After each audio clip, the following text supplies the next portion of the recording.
So please join us in welcoming 2000 Pritzker Prize Architecture Laureate Alejandro Aravena.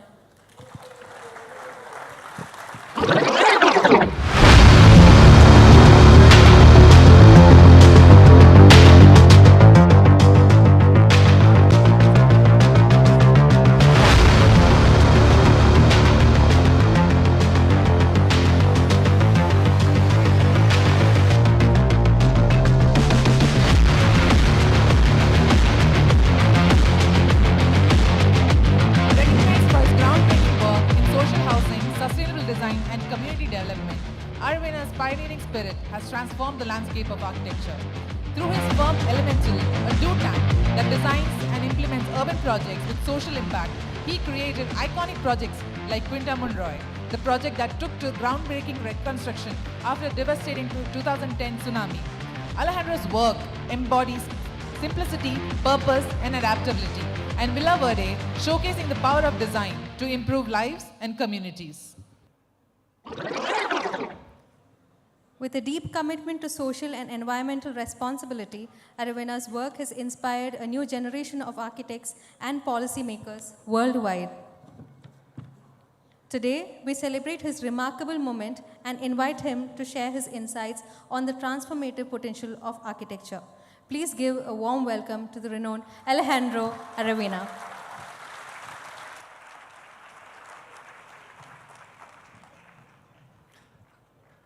Well, thank you so much for having me and my wife in this part of the world that we have never seen before. So far, it's been a really fascinating journey. And today I would like to present 3 projects. But before an introduction, why these 3 and not other 3, and what is the nature of these 3 projects I would like to share with you. We are very careful in the office that at any given moment, we have projects that are on that end of the spectrum and also on this other end of the spectrum to guarantee what we would call a cross-pollination. And by that I mean, on one end, buildings or institutions or at least what I was trained more conventionally in doing, which is architecture, let's say with a capital A. But on the other end of the spectrum, something that I was not trained for, and I started to try to understand what it was when I was invited to teach at Harvard in the year 2000, which for now, let's call it social housing. Why?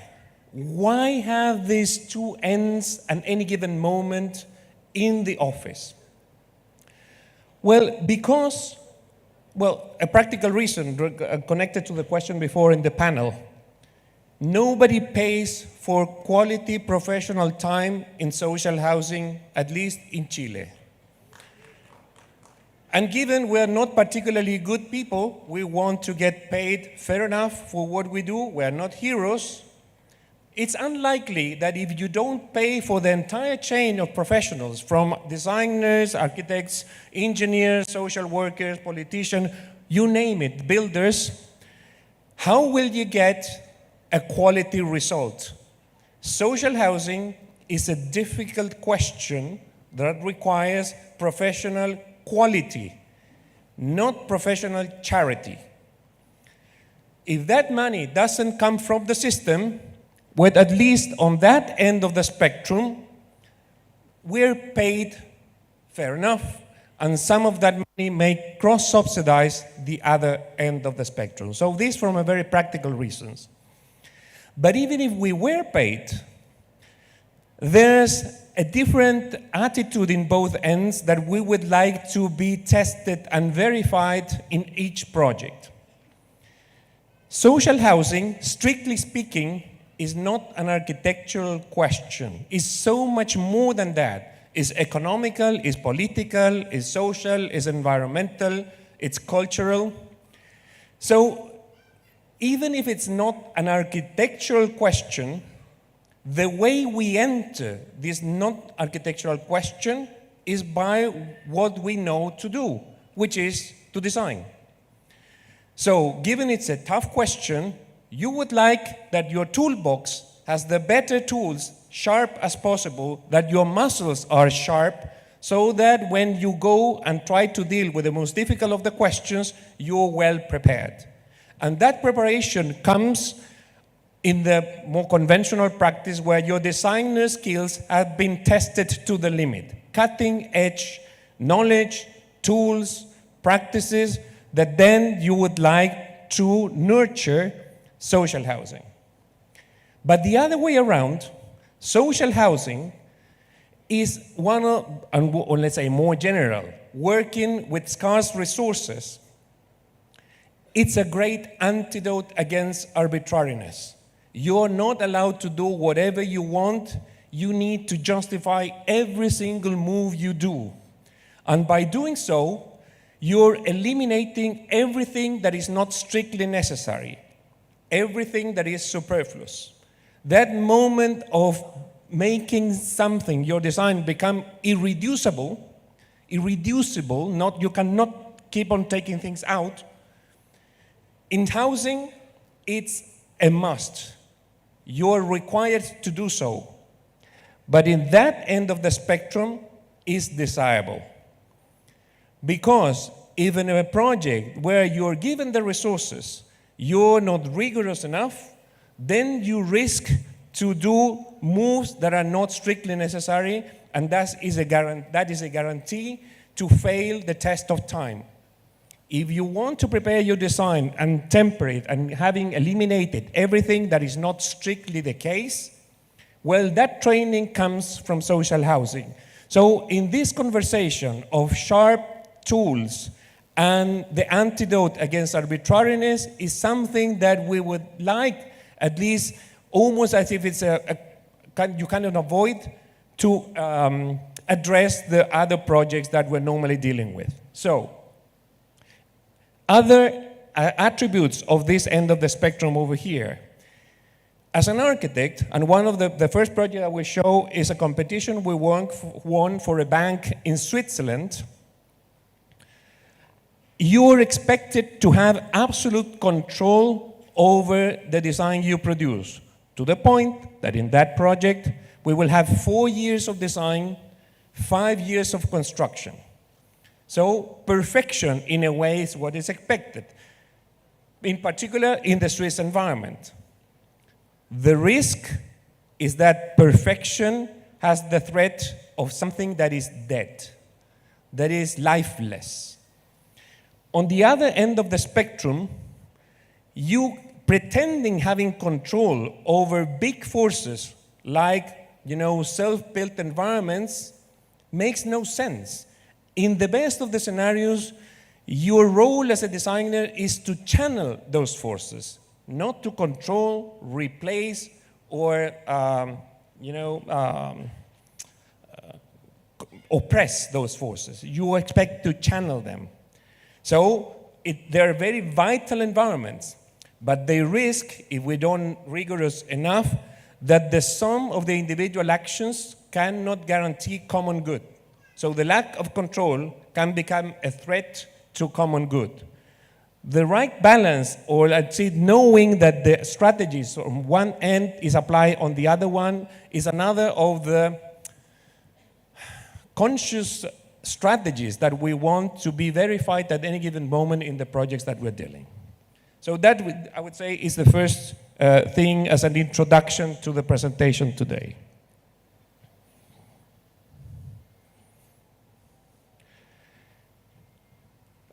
This is not really kind of a big phrase. This is what we do to clarify ourselves in front of the blank page. What do we do in the end as architects? We give form to the places where people live. It's not more complicated than that, but also not easier than that. Give form to the places where people live. The question is, what informs that form?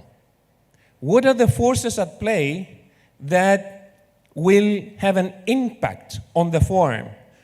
Form shouldn't be understood as the gestures, the decoration, the kind of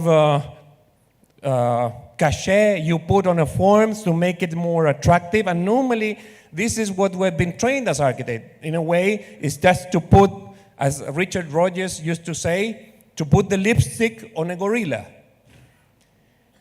The question is, how do you identify the relevant forces that should be verified, considered, measured, tested, that once you've done the design, then the project you can say it improved the situation or it did nothing before you having spent time, resources, energy that are normally very high, so you better make sure that you made some contribution with your work.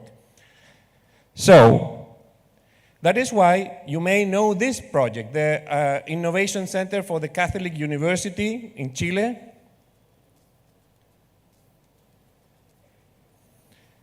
And the question is, why does this project has this form and not a different one?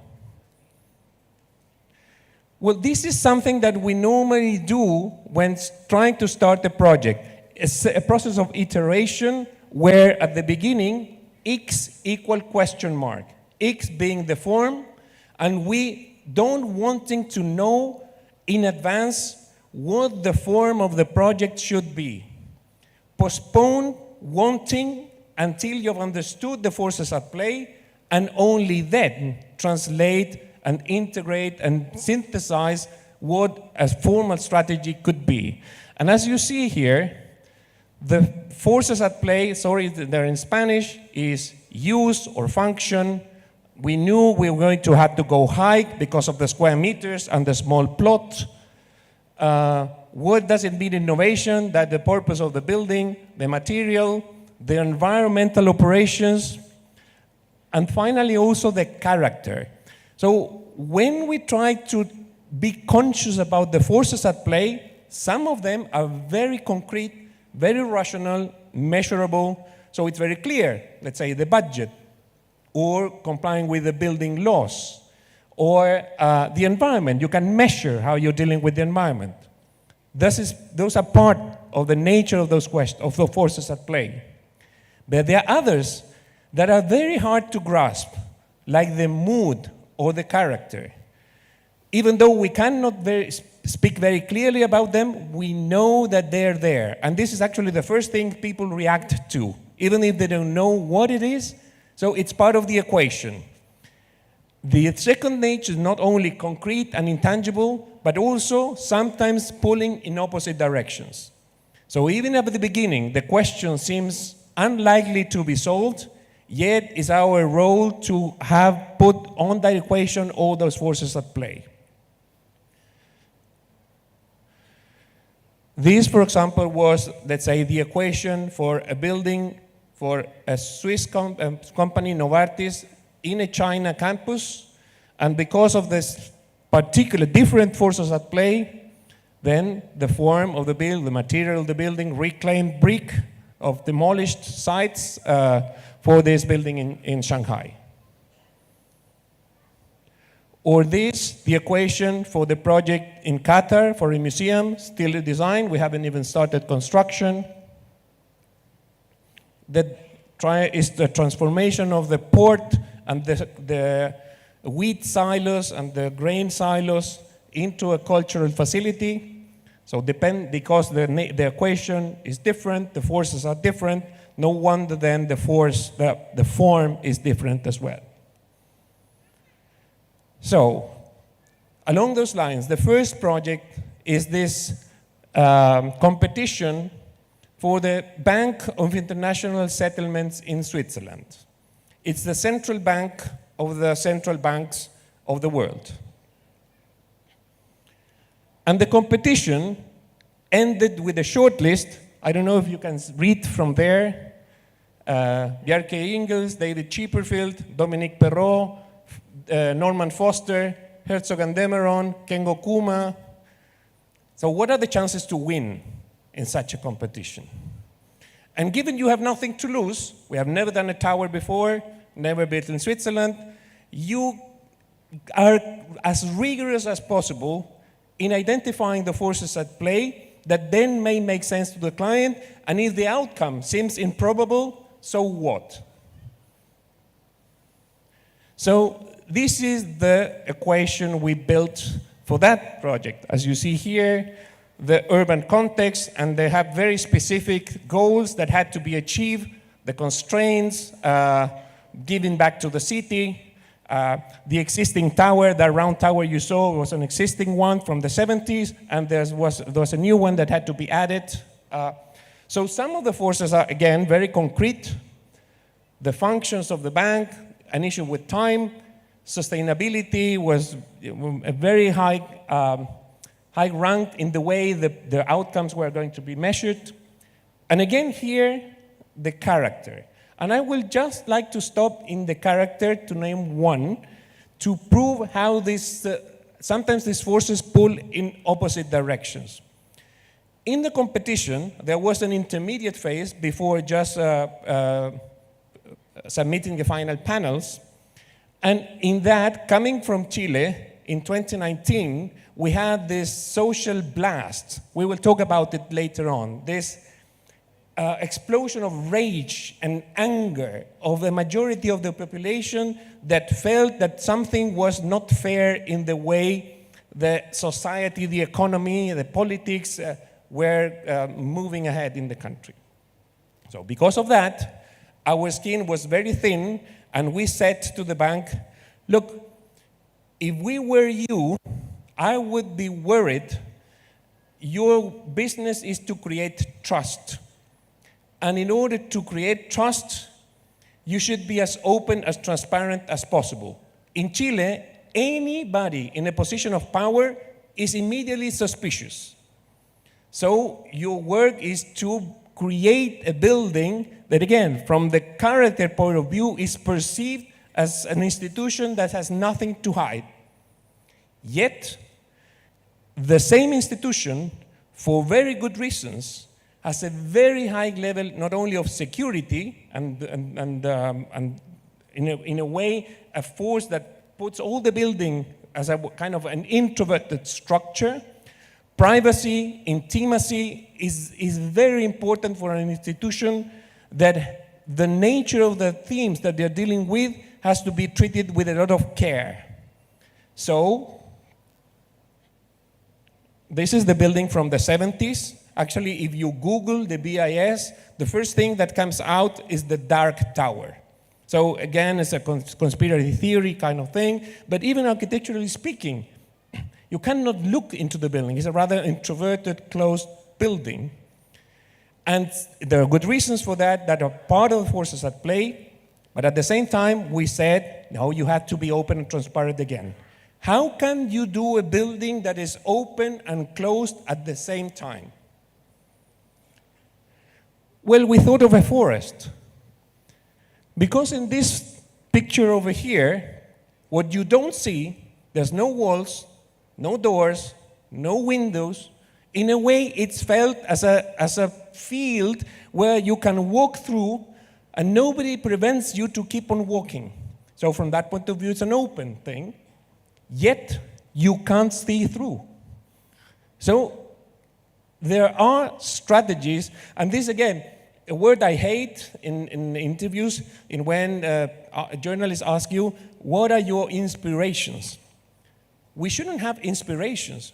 In the best of the cases, we have references that offer strategies that are pertinent to the question. When I need to create something that is open and closed at the same time, well, maybe the forest is a strategy, but it's not for inspiration. It's because it does the job in a very efficient way. And sometimes the job has to respond to these forces pulling in opposite directions. Therefore, it is a source of knowledge that may be useful for the future design and the future development of it. So with that in mind, what you see here, there were many possibilities how to create a new tower. There was a round tower. Do we create a second one that is round as well? A lot of debates. No, square. Square is more practical. You can't change your mind. It's more modular. You can subdivide it easier than a radial structure. So let's make the most stupid possible form and plan a square. Also, it's outside the footprint of the existing, so it had to go up to the maximum height to comply with the square meters that were required by the institution. So, in short, this dialogue between a square and a circle, we slightly rotated. You see, the square of the bank is not aligned to the street, but is aligned to the cylinder of the bank. It's like when you're having a conversation, they're looking at each other's face instead of aligning to the street, so that it felt that it was a campus and not just a collection of buildings. There was some tension. Interestingly enough, one of the jury members, not the architects in the jury, one of the bank members said, but this twist creates this dialogue. And that's exactly what we were looking for, and we were very proud that a non-architect recognized that. So, as you see here, the square, the tower, these neighborhoods grouping 3 floors, outdoor spaces behind this forest facade. The reason for the grouping in neighborhoods.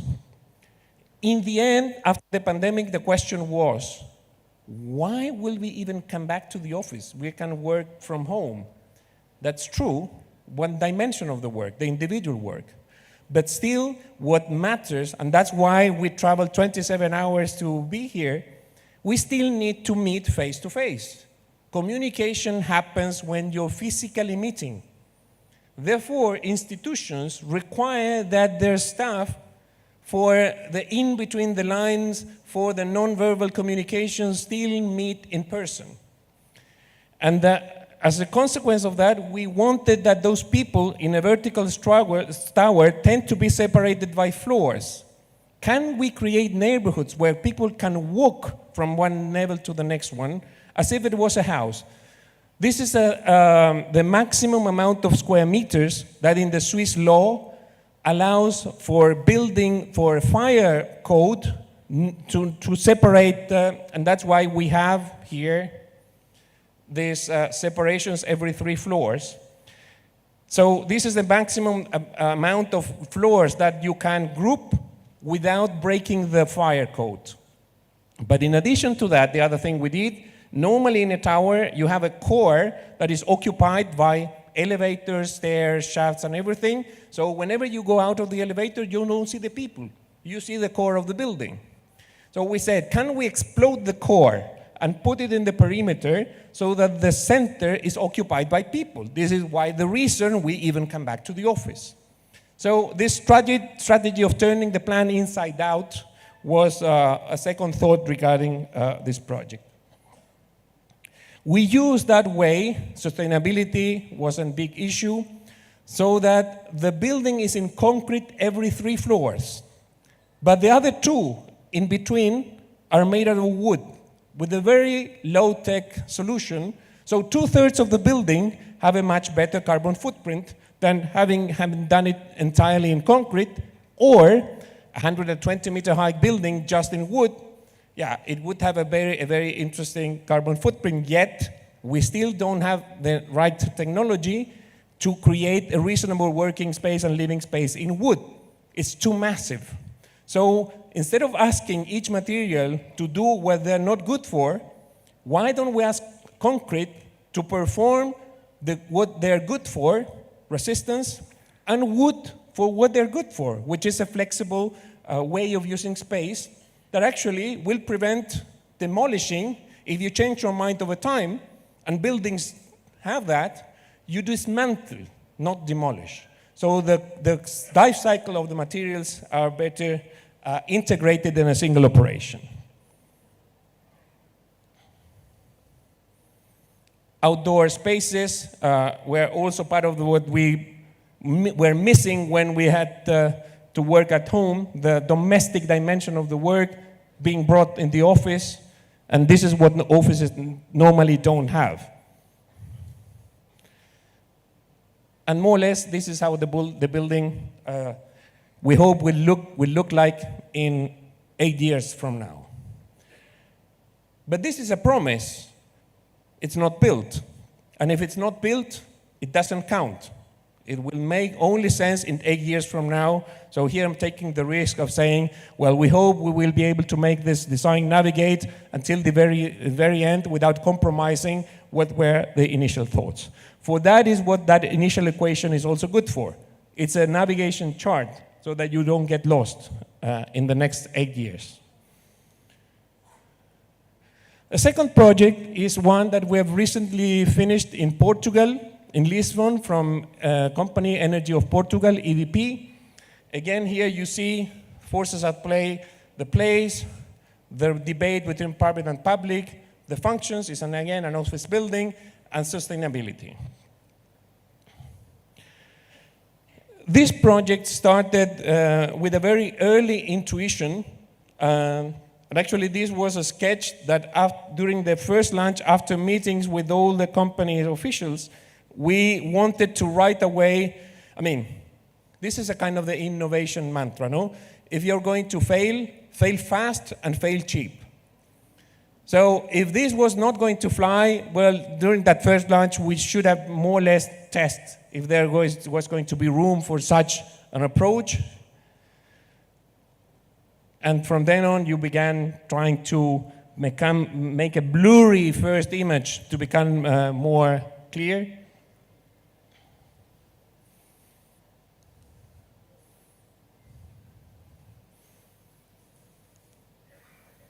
So what was one of the problems of this building? There was this master plan.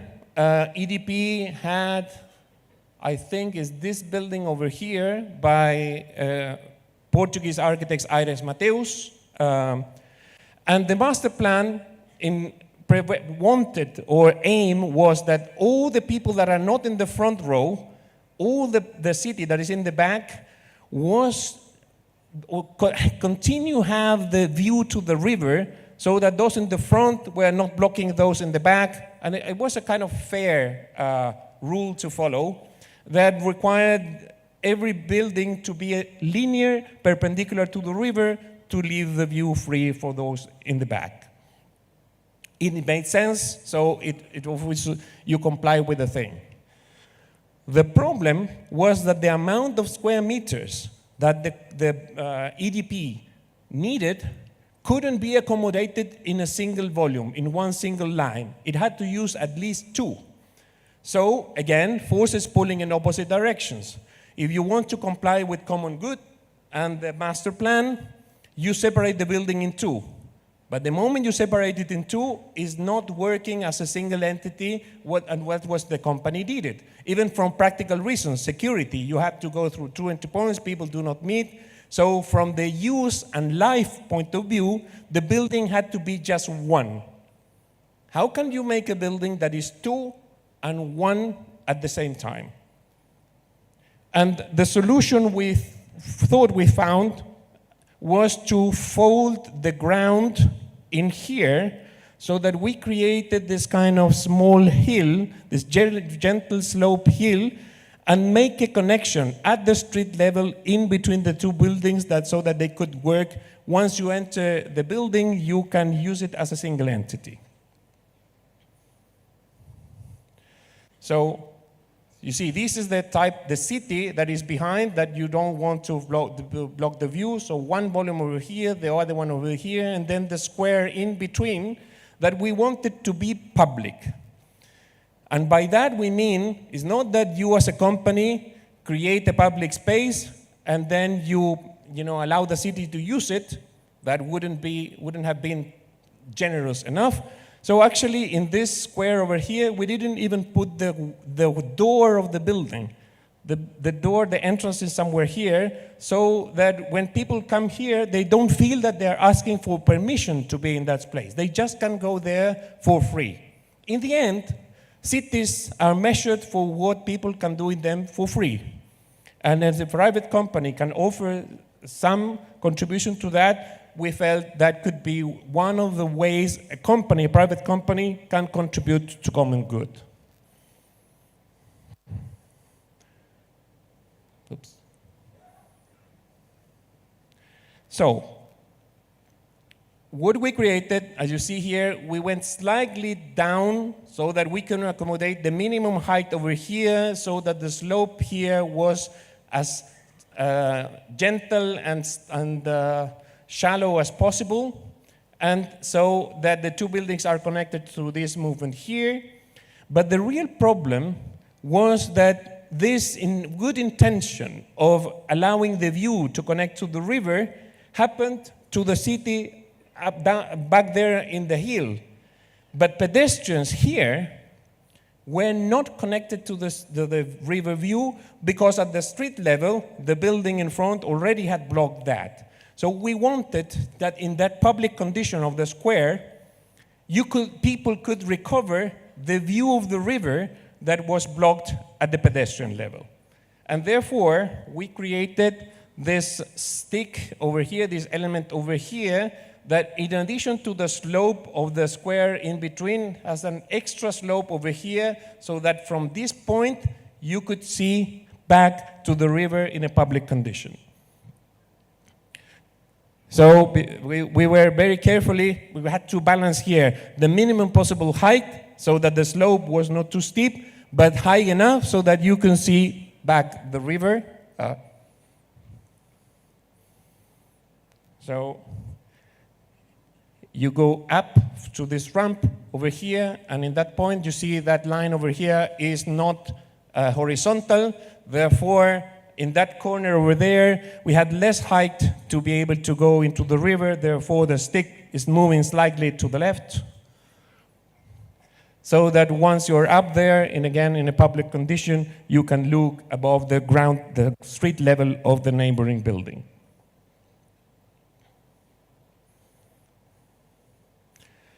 And as you see in the section, public parking underneath, the connection over here, more or less conventional working spaces.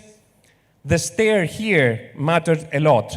Being an energy company, you put into motion as many strategies as are known. There's common knowledge, more or less nowadays. But we said to the company, but among all the energies, where's human energy?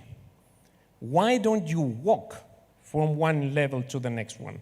And this is the kind of things that you do if the stair is simple enough, so that you can see where you're going, and you'll see later on how this kind of simple stair has saved a couple of times a day that you call the elevator because there's no need. You're close to the stair and decide to just go down. In addition, connects to people because in here, all the social spaces are cafes, lounges, meeting rooms over here, and over there, individual working spaces. The connector. The lower levels where we decided, and you may remember that in the chart from perfection to improvisation, Lisbon is somewhere close to the middle. The Portuguese are very good builders, but also they're Latin, so in a way they let you go with things that are not absolutely controlled. So we said, why don't we leave the excavation walls or the parking level as exposed as they are? And we felt it gave just the right feeling to a parking space where you need orientation. You just put the right light, and then you know where you are in an underground level.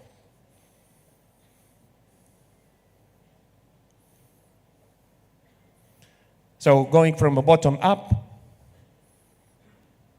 that stick that allows you to, this is a public square, you go up to that point and look back into the river, always open day and night.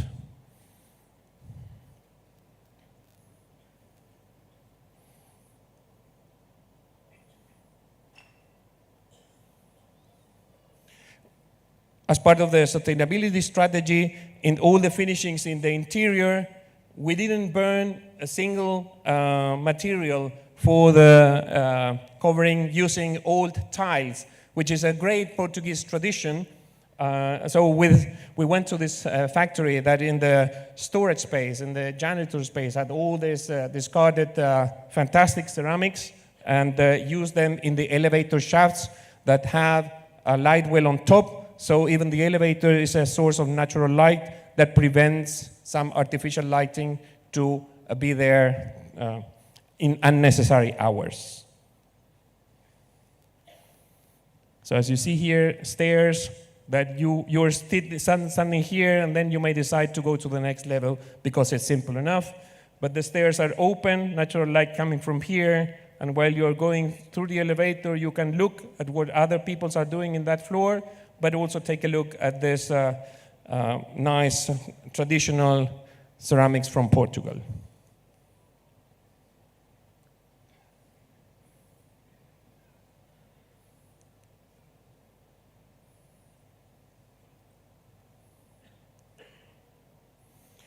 And finally, housing, on the other end of the spectrum. So this is an exercise I did this morning. I Googled social housing in English in India. And this is what, at least my algorithm, shows me. And I guess this might be closer to what you have in the back of your minds when I say social housing, which is different from what happens when somebody says social housing in Spanish, vivienda social.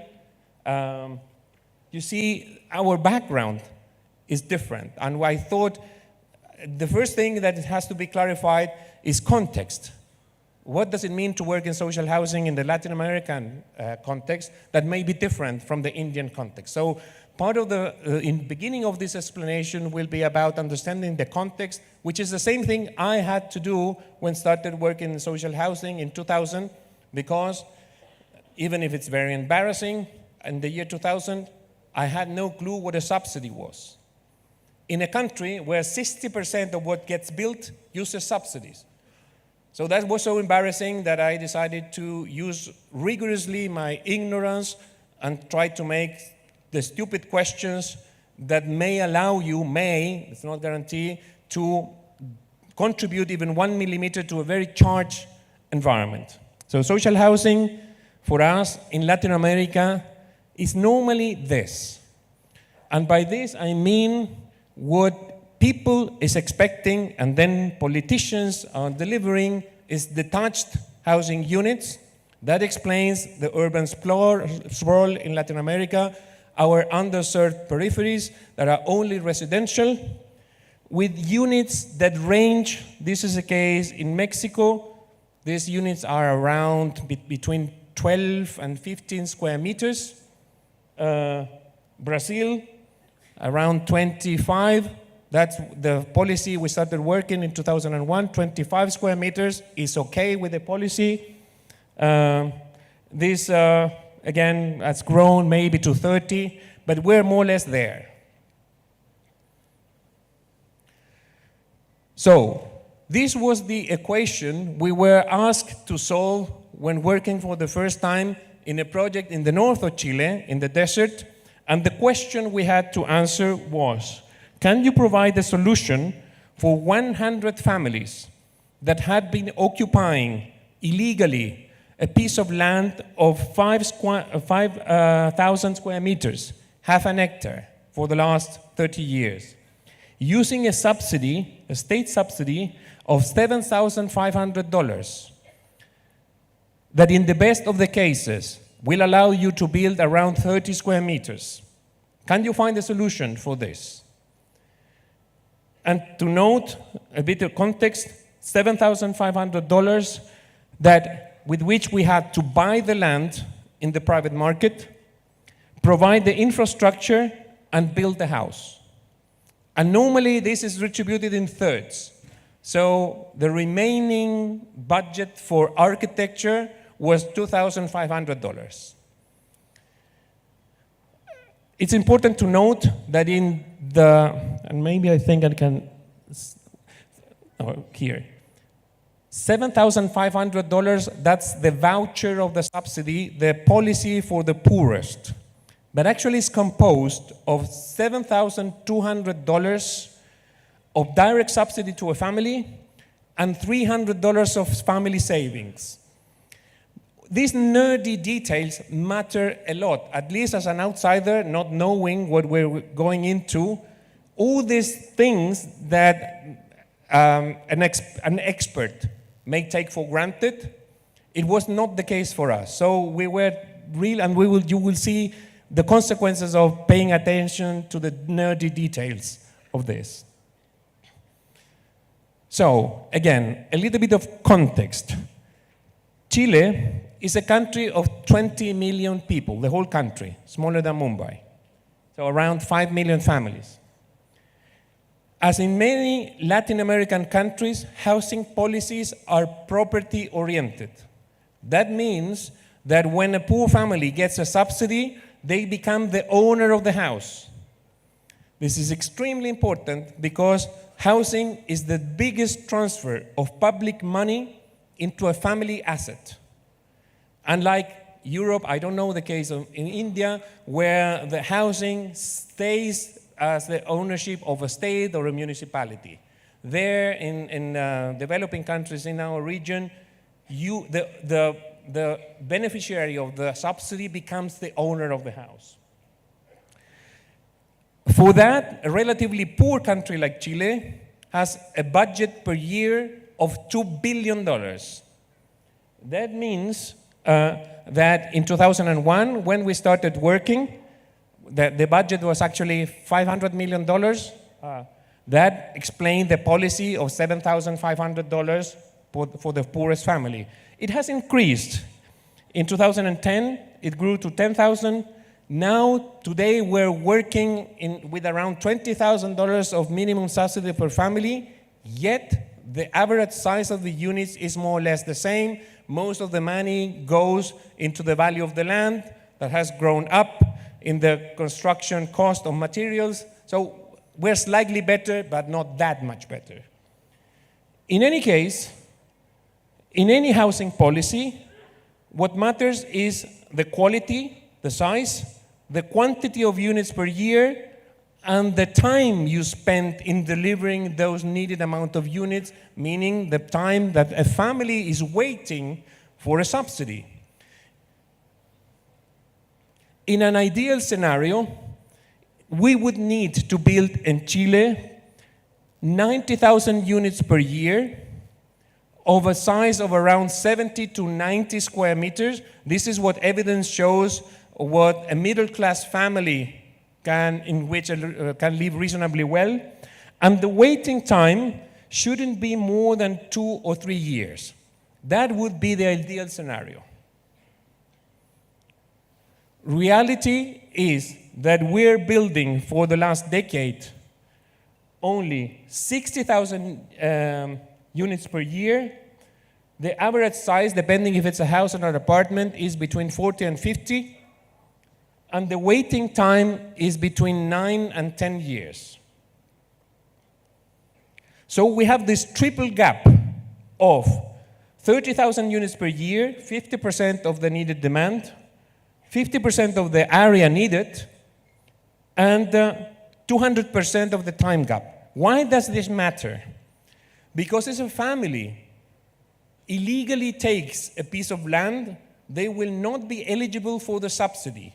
But if you make your numbers and you will have to wait 10 years and you see a site across, make the math, you know what, I'm going and go legally occupy that piece of land. So under democratic rules, the only way that you can keep the informality level as low as possible, and in Chile we have around 100,000 families that live in slums. It's a relatively small number.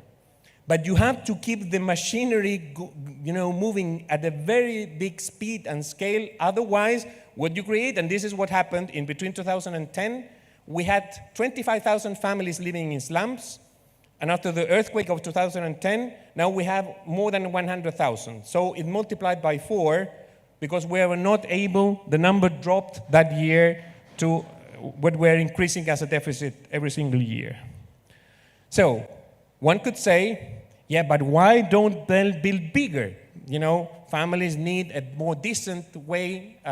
With a fixed budget in the Ministry of Housing per year, the only way to build bigger is that you build less units, so the waiting time is even worse. Why don't we then make more units so that disincentivize the illegal occupation of land? And because of that, maybe the waiting time goes for less than 10 years. Well, the only way to do that is to make the units even smaller and go back to that threshold of around 30 square meters. What if we don't solve the triple gap? Well, in 2019, we witnessed and we experienced and we suffered the accumulation in underserved peripheries of people without enough access to opportunities. So anger, resentment, the cultivation of the narco-parallel state, we will talk about this later, then no wonder you create the social ticking time bomb. So therefore, when people complain, they say, yeah, but this requires quality units. Yes, for sure. But in order to pay for quality, let's say bigger units, what you're creating is an even bigger deficit, well, these are the consequences. That in an increase of 10 cents, even less, 5 cents in the transportation fee, we saw this kind of civil disobedience movement that quickly became, sucking, lootings, and fire. We were that close to a civil war, actually. That was the moment where, and we still haven't succeeded, there was this request of rewriting our constitution. It was that extreme, the questioning of the system that we were living in. So it was a massive, a majority of the country saying that we have had enough of this.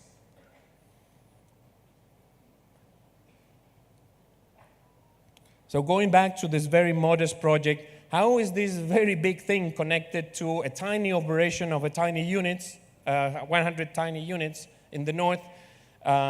Because at the time we were already witnessing that pressure accumulating in our peripheries as a social political ticking time bomb. So again, that was the equation. What did we do? Well, first, looking at the evidence, a middle-class family lives reasonably well in around 80 square meters, but public funding allowed to build, in the best of the cases, just 40. If you don't build 80, families will make their unit grows even if you don't want to. It will happen. It's a fact. Growth will double the initial size of the unit no matter what. So fact number one. The market was looking at the available public resources as, well, sorry, not enough money. We make the same little middle-class house, just smaller, tinier, maybe it's cute, but this 40 square meter housing unit. So no money, reduced size, and this place where land costs nothing. So what we thought is, why don't we look at 40 square meters, not as a small house, but as half of that good desired one that we cannot deliver with the public funding. So 40 square meters as half of a good house instead of a small one. Once you reframe the problem, the key question is, which half do we do? And we identified 5 design conditions that belong to the half that, and this is the definition of a public policy, that a family is unlikely to do well on their own. So this is what the state does. Take care of what cannot be individually achieved. 5 design conditions. So actually, in Dharavi, when we were walking around the other day, I asked JK, what are these cages? And said, well, in India, you're allowed to have 60 centimeters beyond your window, and you use it for storage or drying your clothes. Well, I have to say that you're very disciplined, because in Chile, if you're given that room, you build the missing rooms. I mean, the pressure for growth, and this is what I'm saying, that if you're given 40, you will try to achieve 80 even in these very difficult conditions. I mean, in a seismic country, we've witnessed that these things collapse, Sometimes the debilitation, the weakening of the structure over here has made that the third and second floor collapses over the first one, so people die.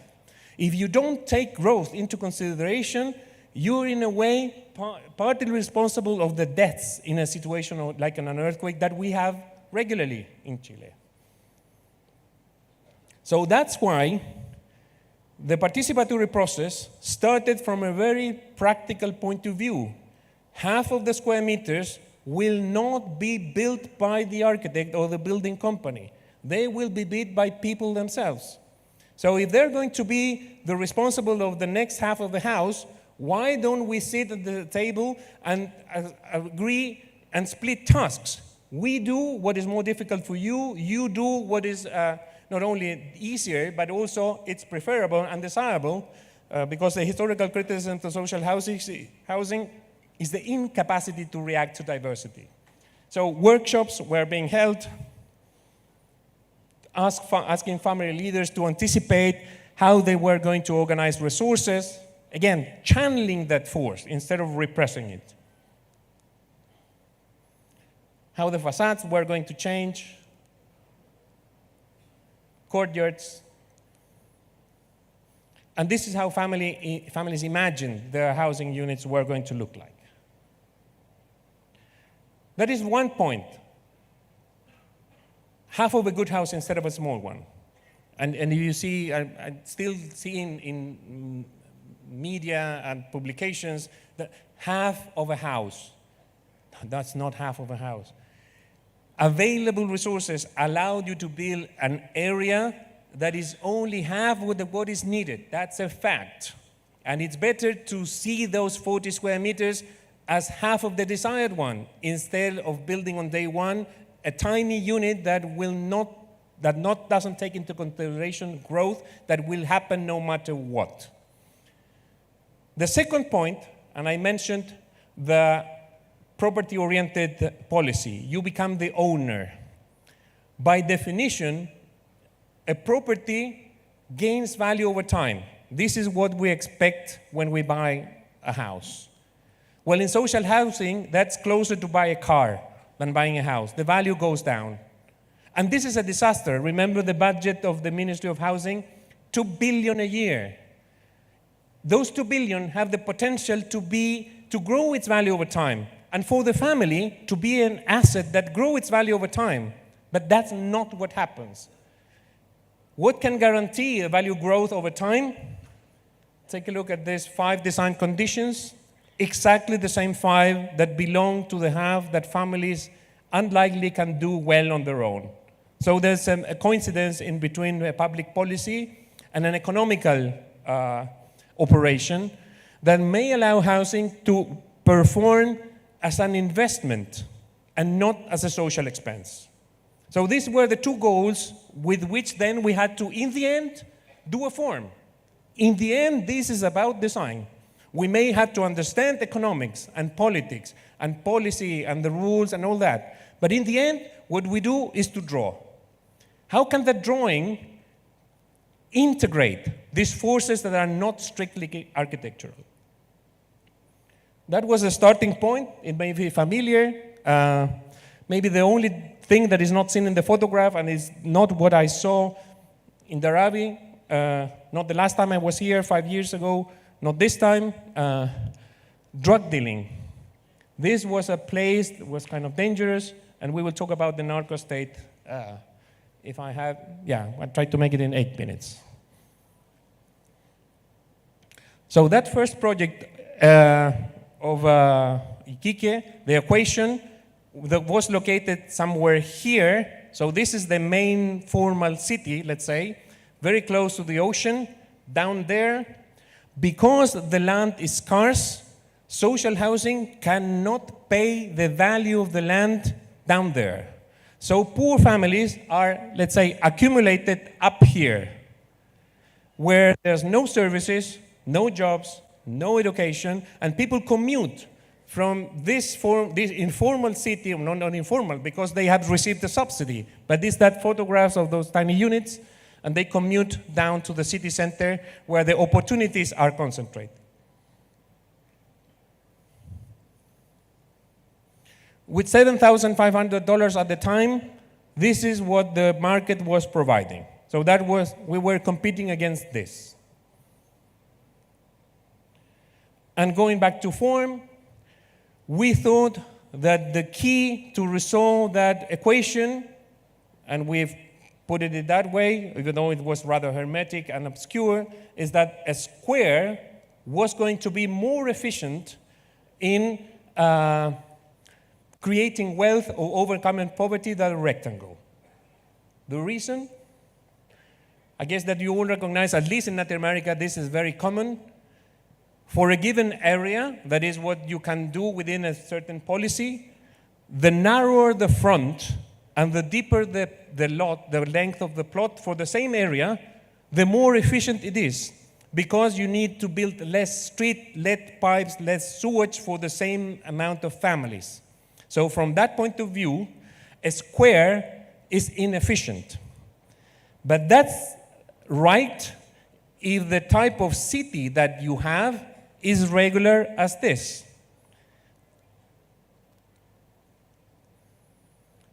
In our plot, it had too many corners. And whenever you have a rectangle and a right to the corner, you have to rotate. And the moment you rotate, you lose efficiency. A square doesn't matter. You rotate and it's still the same thing.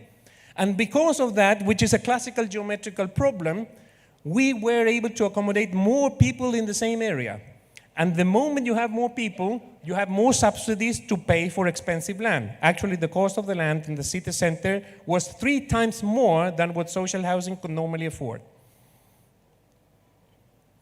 So we knew that our solution was going to be something in between a house and a building. As a building, be able to make a very efficient use of land.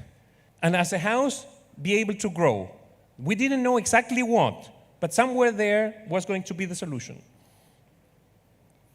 So actually, this is what the slum dwellers spontaneously developed. Originally, there were just 50 families that illegally occupied that piece of land.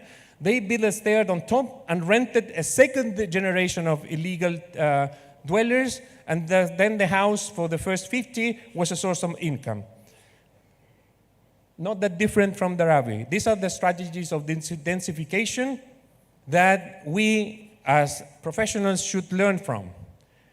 What they could not guarantee was common good. The sum of individual actions, even if well-intentioned, cannot guarantee common good. So that was our role as architects. Structure for the final scenario, not for the first 30-something, 40 square meters, for the last 80. Structure is very hard to do well in a seismic country particularly. So had we had even less money, I, as an architect, would have been okay to deliver just the structure. And what matters here is the size of the void. That family is growing into this void, that family into this wall. You see there, partition wall and fireproof is only on this side, so in plan is a C shape. So each unit on top is growing to a side. Underneath, there's a house. So this house, also 36 square meters, grows to this void, that house to this void, and to the courtyard in the back. Individual stairs for each family. No common things that had to be maintained, because in fragile environments, nobody cares. And individually, that's something that has a higher possibility to be there the next month. And because we allowed the families to stay in the city center, none of them lost their jobs, sometimes very informal jobs. Yet there's a source of income. That's why the process of growth began to happen over the weekend. And not only growth, also customization and aesthetical preferences, identity, and so on and so forth. To cut a really long story short, that first project from 2004, if you go today and want to buy one of those properties, is $70,000. So we went from $7,000, but actually for the family, from $300. That was their contribution to the equation. And now are the owners of an asset of $70,000.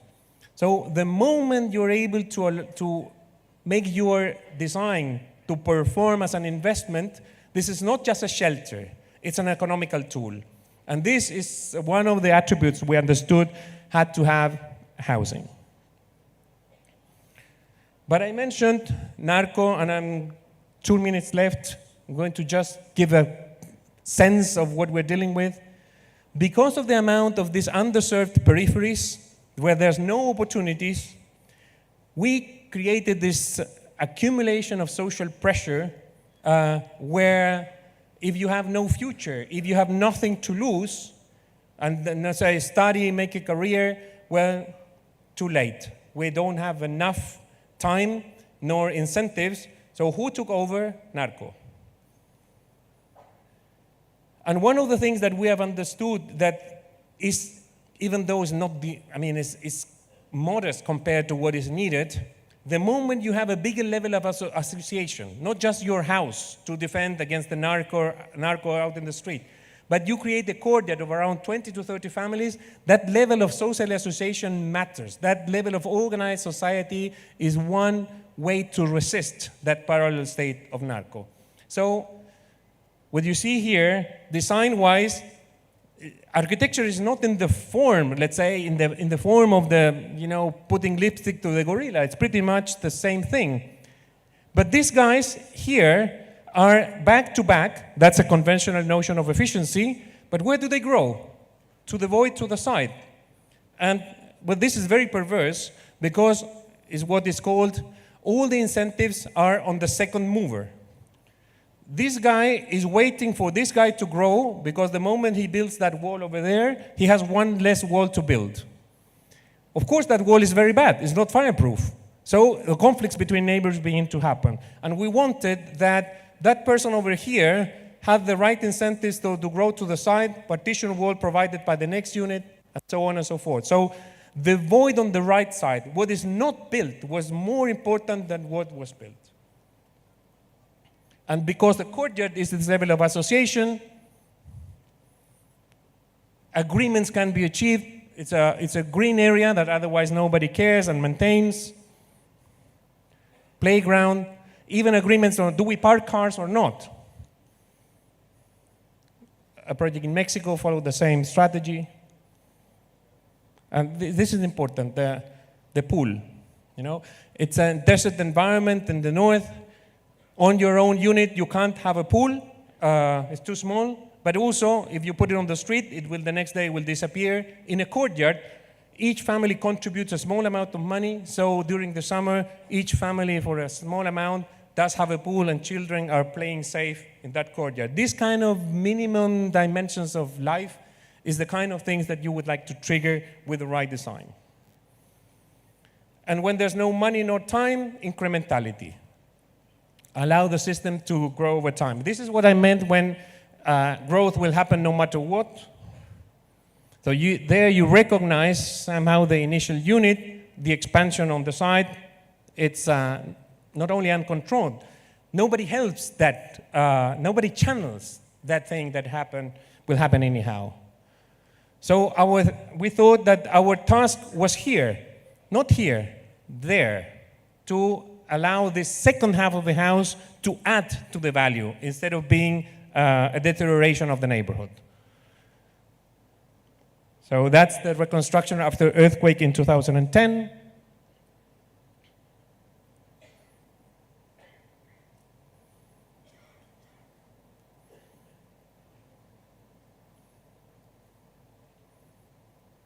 Second halves allow also for different needs or tastes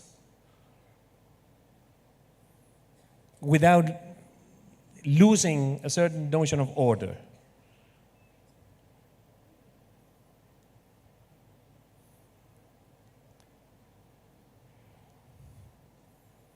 And finally, just a few slides, the reconstruction after the wildfires in the city. We were called to provide social housing.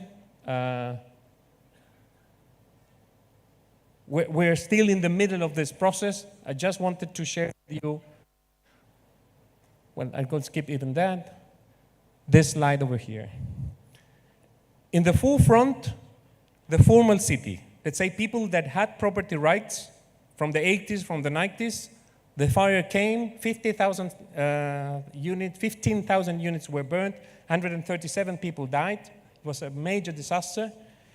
But the people here in the front are still waiting for the government to arrive with a solution that is proper, that is well built, that follows the code and everything. From the ravine, this side, there were property rights. People had already received a subsidy. From the ravine up was an illegal slum. A couple of weeks after the fire, narcos arrived financing the reconstruction. So the narco parallel state moves much faster, much more efficient, but at a cost. From now on, the rule of law will be replaced by the law of the jungle, and we need to create tools to at least create an alternative to what otherwise may be the future of our cities. If you're interested, you enter the website of Elemental, and you can download for free CAD files of the most successful typologies of housing that we have tested in the last 20 years. Thank you so much. That was indeed an absolutely phenomenal session. Thank you so much, sir. Your ideas and insights have been nothing short of transformative, leaving us inspired and... Sir, please, wait. Yeah, we have a minute of you. Leaving us inspired and brimming with fresh perspectives. But before we wrap up, we would like to show our love and appreciation, and moreover, immense gratitude to the icon for generously sharing his thoughts and experience with us today. Moreover, he discussed the intricate housing typologies realizations of two different contexts. Thank you for taking time to explore India as well.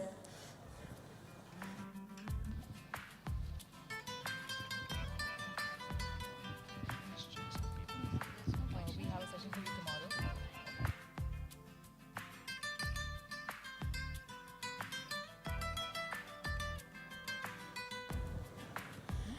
To present the memento, I'd like to welcome Architect Vinod Siriak,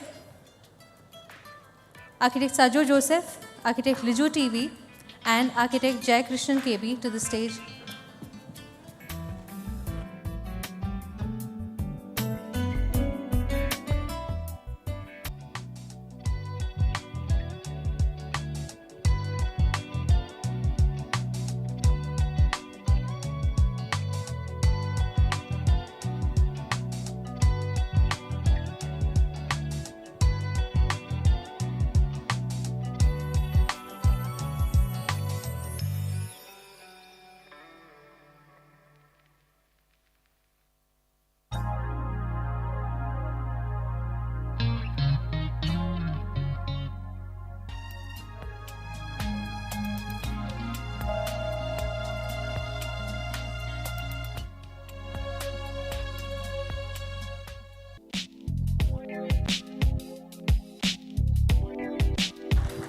Please give a big round of applause, ladies and gentlemen.